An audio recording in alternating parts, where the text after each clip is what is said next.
जाएगा, पहले इसको यहाँ ड्रिल किया जाता है। ड्रिल करने के बाद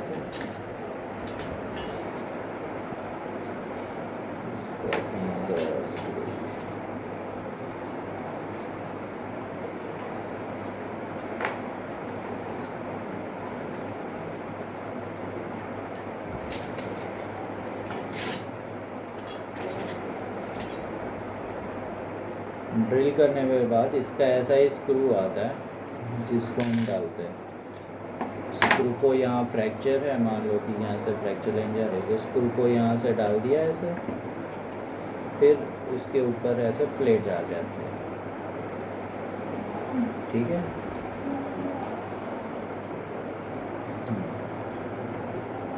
आ गई। डायनामिक कॉन्डाइलर प्लेट बोलते हैं इसको। ओके, इसके बाद ये आती है, that is dynamic hip plate, और उसके साथ ये आता है स्क्रू। जब इंटरट्रोकेंड्रिक फीमर फ्रैक्चर होता है तो पहले यहाँ ड्रिल करके ये होल डाल देते हैं, ये स्क्रू अंदर तक गया, इसके बाद इसके ऊपर ये प्लेट लगा देते हैं।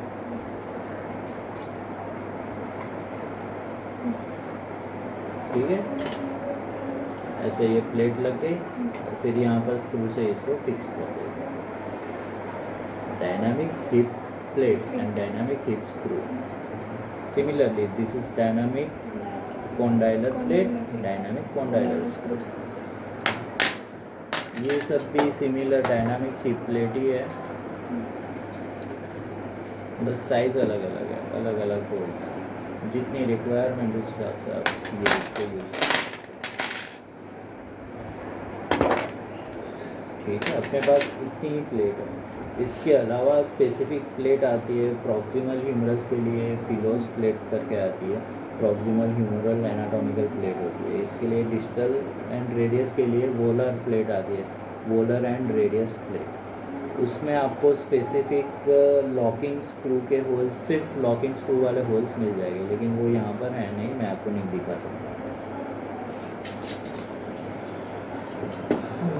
Now we come to the nails.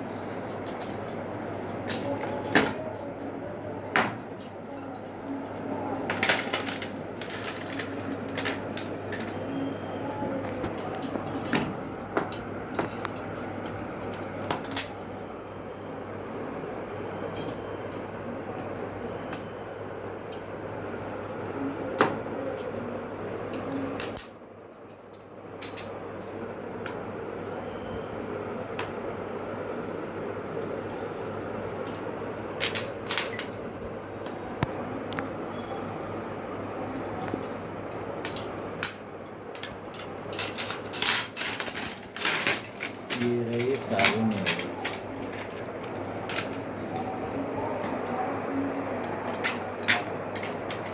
जब बोन छोटा होता है, जैसे कि रेडियस अल्ना ह्यूमरस हो गया, तो उसकी कैविटी इतनी बड़ी नहीं होती, या फिर पीडियाट्रिक फ्रैक्चर, बच्चों में फ्रैक्चर, तो उसमें ऐसी नेल्स डाल देते हैं जिसमें बीच में कोई जगह नहीं होती है, बस एक सरिया जैसा होता है। This is called Anders nail. ठीक है, एंडर्स नेल में एक स्पेसिफिक चीज़ ये होती है कि यहाँ पर एक हुक होता है, ताकि बाद में जब ये इसको निकालना होता है तो आप हुक से निकाल सकते हैं। सिमिलर एक और नेल आती है TENS nail, titanium elastic nail उसको बोलते हैं, टेंस। ठीक है, उसमें ऐसी हुक जैसी जगह नहीं होती। और क्लेविकल के लिए सिमिलर ऐसी ही एक और आती है जिसको स्क्रू टिप नेल भी बोलते हैं, जिसमें यहाँ पर ये ऐसा है ना, ये हुक की जगह है, उसमें वहाँ पर यहाँ पर स्क्रू जैसा होता है, तो जिससे निकालते वक्त आप एंगेज कर सकते हो, डालते वक्त भी एंगेज करके रोटेट कर सकते हो। तो ये सिंपल नेल हो गई। उसके बाद आती है हाइब्रिड नेल या मॉडिफाइड नेल। इसकी 3 जनरेशन्स होती है। सबसे पहली ये, जिसमें प्रॉक्सिमल ये नेल इसमें मान लो कि डाल दी, उसके बाद उसको ऊपर और नीचे फिक्स करने के लिए कोई जगह नहीं है या स्क्रू नहीं डाल सकते। ठीक है, this is first generation nail. इसको कर्शनर्स नेल या फिर के नेल भी बोलते हैं। ठीक है, इसको कैसे आइडेंटिफाई करोगे, ये यहाँ पर इसकी कैविटी देखो, क्लोवर लीफ शेप दिखेगी। ठीक है, क्लोवर लीफ क्या होता है? वो 3 लीव्स वाला। हाँ, 3 लीव्स वाला। ताश के पत्ते जो खेलते हो ना, उसमें क्लोवर आता है, वही। ये कैसे काम करती है? अंदर डाल दिया फीमर में, फ्रैक्चर में के ऊपर और नीचे हो गया, तो बस इसको अलाइनमेंट में फ्रैक्चर को रखेगी। फिर आप जब चलोगे तो फ्रैक्चर साइड पर कंप्रेशन आएगा और धीरे धीरे यूनियन होगा, इसका मैकेनिज्म।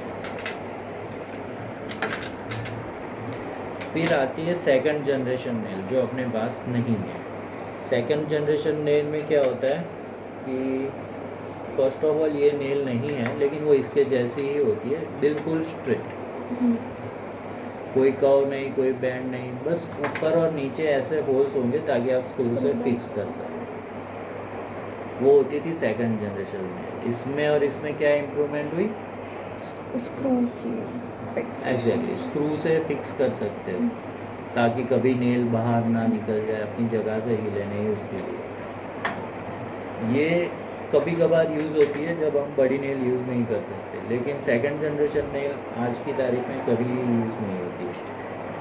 देन आती है थर्ड जनरेशन। इसमें क्या होता है, बॉडी के जिस पार्ट में ये नेल डालनी होती है उसकी एनाटॉमी के हिसाब से इसमें बैंड्स होता है।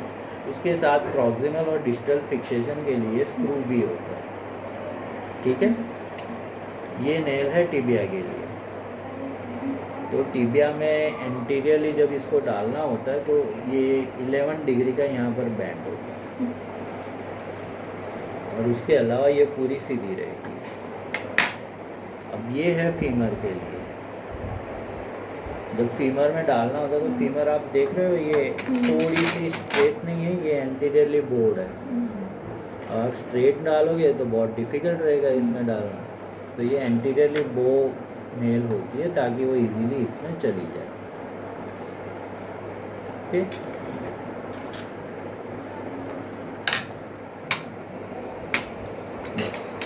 इसकी इन सब थर्ड जनरेशन नेल को बोलते हैं इंट्रामेड्यूलरी नेल, क्योंकि मेड्यूलरी कैनाल में जाती है। और इसका प्रिंसिपल होता है 3 पॉइंट फिक्सेशन। 3 पॉइंट फिक्सेशन कौन कौन से? 2 तो बता दो, सोचो सोचो, अभी बताया आपको। हाँ, प्रॉक्सिमल और डिस्टल, जहाँ तो हम स्क्रू से फिक्स करेंगे। तीसरा पॉइंट कौन सा करेंगे? बोन का सबसे नैरोएस्ट पार्ट क्या होता है? बोन में होती है ना इस्थमस, जो narrowest part of medullary canal होता है। तो इस्थमस पर ये बिल्कुल इतनी टाइटली फिट हो जाएगी, उसकी साइज़ हम मेज़र करके डालते हैं तो वहाँ से भी फिक्स हो जाएगी। जो तीसरा पॉइंट हुआ इस्थमस, ये तीनों पॉइंट इसमें फिक्स हो गए। ठीक है, तो ये नेल हो गया।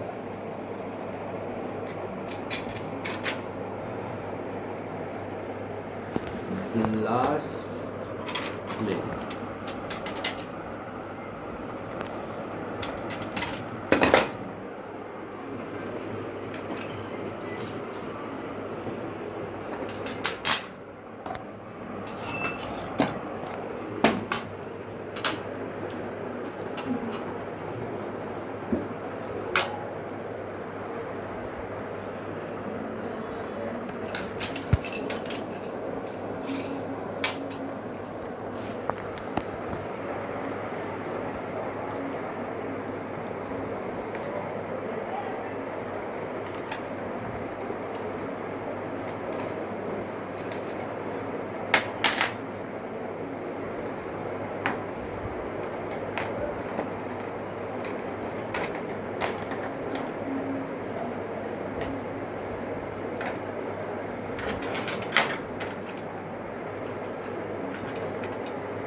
अब आता है एक्सटर्नल फिक्सेटर पर।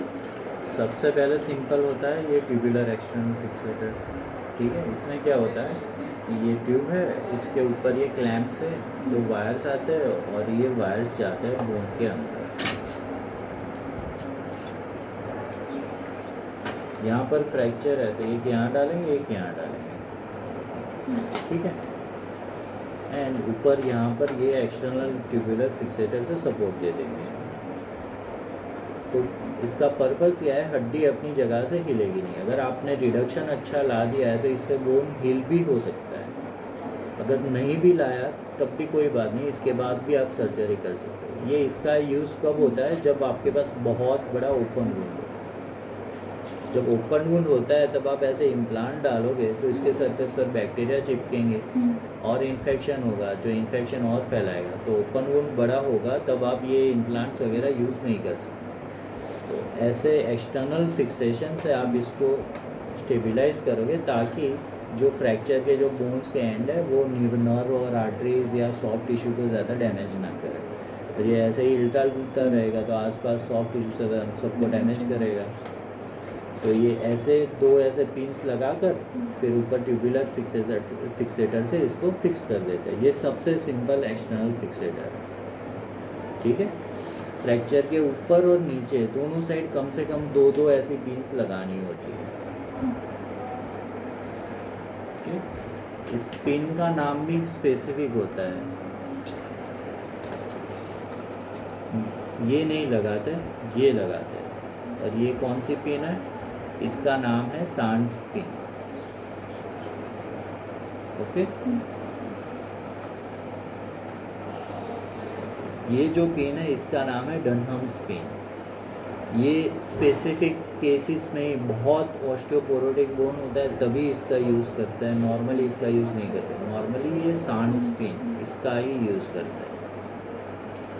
ये सिंपल होगा ट्यूबुलर एक्सटर्नल फिक्सेटर। ये यूज़ होता है लोअर लिम्ब में, उसका काउंटर पार्ट है ये अपर लिम्ब के लिए। या फिर पीडियाट्रिक बच्चे हो less than 5 years of age, उसमें फुट में भी आप इसको इस्तेमाल कर सकते हैं। CTEV वाले जो बच्चे होते हैं उसको एक्सटर्नल फिक्सेशन करके फिर धीरे धीरे करेक्ट करना होता है, उसमें भी इसका इस्तेमाल कर सकते हैं। इसको बोलते हैं जोसिस external fixation system, JESS, chest fixator. ठीक है, दोनों का प्रिंसिपल सेम है। यहाँ से दो पिन जाएगी बोन में जाएगी, यहाँ से भी दो पिन जाएगी जो बोन में जाएगी। और धीरे धीरे ज़रूरत के हिसाब से यहाँ पर स्क्रू है, इसको आप घुमाओगे तो ये टाइट या लूज होता रहेगा। ओके,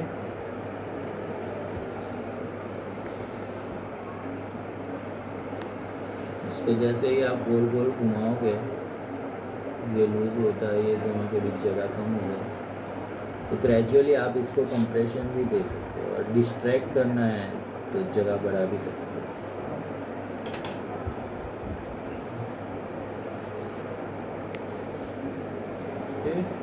अब ये वेरियस पिन्स, सबसे पहले ये पता होना चाहिए ये क्या है। कभी घर पे कोई कारपेंटर या कोई नहीं है ड्रिल करने, इसमें ऐसी टिप होती है ना, ये कभी देखा हो तो हेलिकल टिप्स, हेलिकल सेरेशंस होता है। तो ये ड्रिल बिट है, ये इसके ये सेरेशन से ये क्या काम आते हैं, यहाँ से डेब्रिस बाहर निकले। जब हम ड्रिल करेंगे जगह बनाएंगे तो कहीं तो डिस्प्लेस होगा वो, तो वो यहाँ से बाहर आएगा। ये वही ड्रिल बिट। ये है इसकी टिप, प्रोकार टिप है, डायमंड टिप जैसी है, और यहाँ पर कुछ नहीं है। इसको बोलेंगे स्टैनमैन पिन। इसके दो यूज़ हैं। ये एक यूज़ होता है इसका जब स्केलेटल ट्रैक्शन, सुना है आप लोगों ने? नहीं सुना? ट्रैक्शन सुना है? ट्रैक्शन क्या होता है?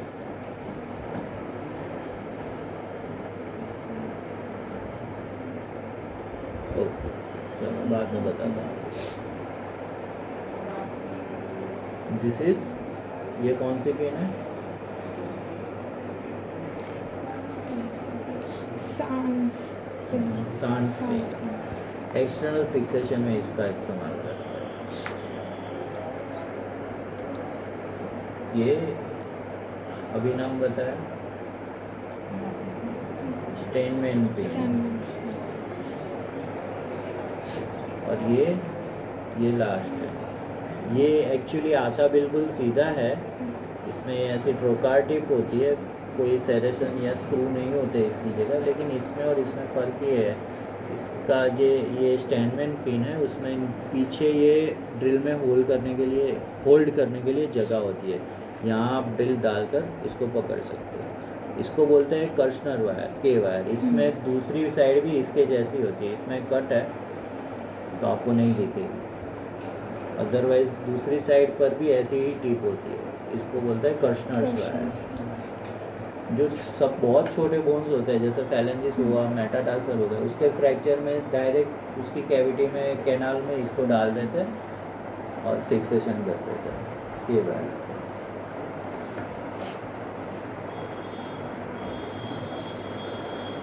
ठीक है, now let's come to the skeletal और स्किन ट्रैक्शन। जब फ्रैक्चर होता है, मान लो कि टिबिया टूट गया है, टिबिया नहीं फीमर ही टूट गया है, तो अब इसको क्या करेंगे? प्राइमरी ट्रीटमेंट में इसको ट्रैक्शन देना होता है। ट्रैक्शन क्यों देंगे? मान लो कि ये बोनी फ्रैगमेंट है, यहाँ से फ्रैक्चर है, फ्रैक्चर के ऊपर भी मसल्स होती है, नीचे भी मसल्स होती है, तो मसल्स क्या करेगी? मसल्स तो इसको पुल करके रखेगी ना, तो फिर पुल करेगी तो या तो ये ऊपर चला गया या नीचे चला गया, तो फ्रैक्चर के बाद बोन्स ऐसे हो जाती है कि मसल्स के खिंचाव की वजह से। ठीक है, अब आप इसको ऐसे ही रखोगे तो जब ऑपरेशन करेंगे तब इसको ऐसे खींच कर मेहनत करके यहाँ लाने में बहुत मेहनत लगती है, 2-3 लोग चाहिए होते हैं ऐसे खींचने के लिए। तो इतना अगर एनर्जी वेस्ट नहीं करनी है तो सिंपल मेथड है कि जब फ्रैक्चर के बाद पेशेंट आपके पास आए तो प्राइमरी ट्रीटमेंट के तौर पर इसको डिस्टली यहाँ से ये लगा दो, इसको इसके ऊपर बैंडेज से बांध दो और यहाँ वज़न लटका दो, तो इससे ट्रैक्शन प्रोवाइड होगा, मसल पुल के ऑपोजिट फोर्स प्रोवाइड होगा और ये मसल शॉर्टनिंग नहीं होगी, बोन भी धीरे धीरे डिस्प्लेस कम होगी और ऑपरेशन में इजीली ऑपरेशन होगा, हमें कम मेहनत करनी पड़ेगी। उसके लिए ये देते हैं ट्रैक्शन। ट्रैक्शन होता है वो 2 टाइप का होता है। ये पहला हुआ स्किन ट्रैक्शन, ये स्किन पर लगा देते हैं, इसके ऊपर ये मान लो कि ये लेग है, यहाँ से फुट है, यहाँ ये लगा दिया। दूसरे साइड भी ऐसा ही होता है जो निकल गया है, ठीक है, इसके ऊपर बैंडेज बांध दी, टाइट बांध दी और इसके एंड पर वज़न लटका दिया, तो ये स्किन के बाहर रहता है, इसीलिए इसको बोलते हैं स्किन ट्रैक्शन।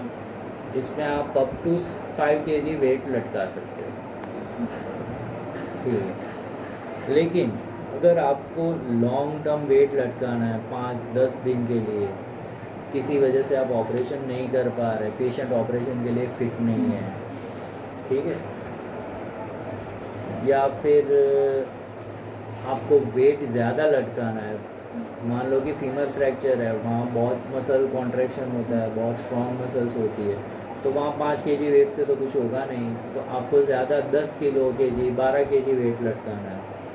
तो उसमें हम क्या करेंगे, ये स्टेनमेन पिन है, इसको बोन से पास करेंगे, यहाँ फ्रैक्चर है तो इसके डिस्टली इसको पास करेंगे, इसको पास कर दिया, फिर दोनों एंड पर ऐसी ही रस्सी लटका कर उस पर वज़न लटकाएंगे, तो ये मजबूत रहेगा, निकलेगा नहीं और सेफ भी है।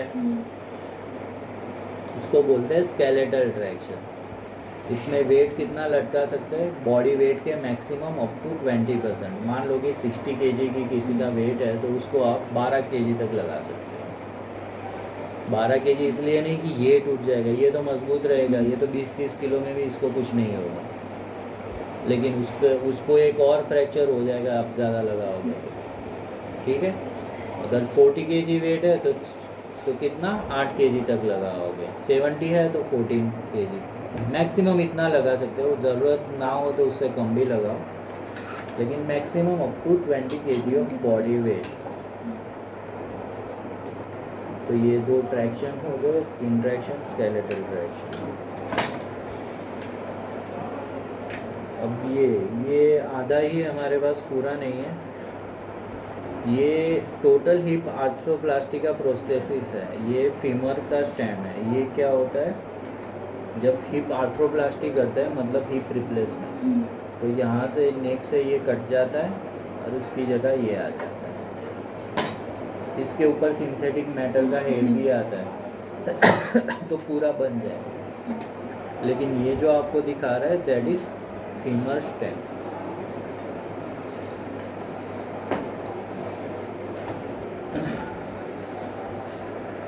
ये एक स्पेसिफिक टाइप का स्क्रू है, इसको बोलते हैं पेडिकल स्क्रू, क्योंकि ये लगता है स्पाइन के पेडिकल्स।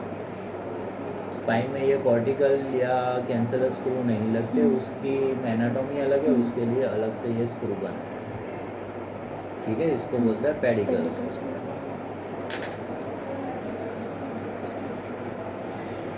ये भी उसी में यूज़ होता है। जब स्क्रू लगा दिया उसके बाद 2 स्क्रू को जोड़ने के लिए ये यहाँ से कट कर दिया है। ये सिमिलर ऐसा ही आता है, यहाँ 2 स्क्रू को जोड़ने के लिए ये मेटल पाइप होती है।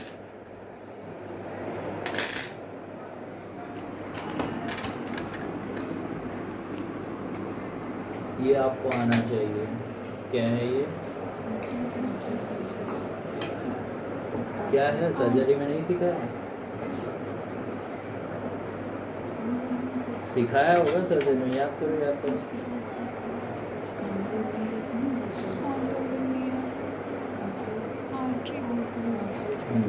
आर्टरी फोर्स है, कौन से टाइप का? लॉन्ग कर्व्ड आर्टरी फोर्स है। ठीक, ये क्या है?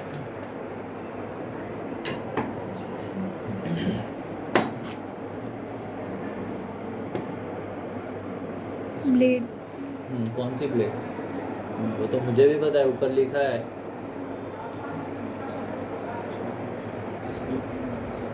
सॉरी, जोर से बोल रहा हूँ। Skin knife, scalp knife. तो भाई सारी ही ब्लेड को स्काल्पेल के ऊपर ही लगा कर यूज़ करेंगे। ऐसे अलग से कोई देखी है कोई ब्लेड यूज़ करेंगे? कौन से नंबर की है ये? साइज क्या है इसकी? बड़ा सा 24 नंबर नाइफ का क्या यूज़ होता है?